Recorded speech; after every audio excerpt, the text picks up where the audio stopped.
Sindaco, riparte dal Comune di Eraclea la conferenza dei sindaci della costa. Cosa si è discusso oggi? Quali sono le tematiche più stringenti? Beh, intanto è significativo che riparta da Eraclea per tante ragioni che un po' tutti i cittadini conoscono. Oggi si è discusso un po' di tutto, del sistema di navigazione delle acque interne per uno sviluppo turistico, ma anche di infrastrutture che ci servono. Abbiamo avuto poi l'incontro con la Camera di Commercio, la quale, e ringraziamo pubblicamente, ha deciso di dare una mano per quanto riguarda l'aiuto alle imprese. Noi lo faremo attraverso un rinforzo della promozione turistica. Abbiamo poi ovviamente parlato di erosione delle coste e quindi della necessità di fare un incontro urgente con la Regione perché ci dia un po' il quadro della situazione attuale.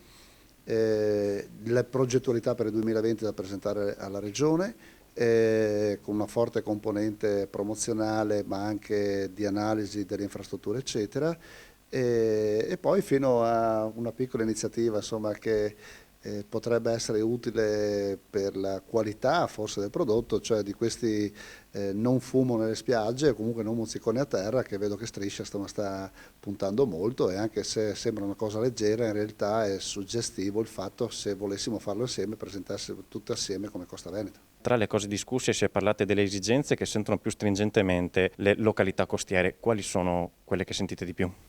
Assolutamente è importantissimo avere una legislazione, una norma per le città balneari, le città fisarmonica. Io lo ripeto sempre quando è possibile, spero che ci sia l'attenzione necessaria per le nostre città, che d'inverno sono dei piccoli borghi e d'estate diventano delle grandi città. Abbiamo bisogno di una normativa che ci consenta di dare risposta ai nostri concittadini, di poter dare servizi e soprattutto di pensare anche ai lavoratori e alla stagionalità, quindi alla mini NASPI, a tutti quegli aspetti normativi che hanno bisogno di una soluzione puntuale e precisa per le città balneari.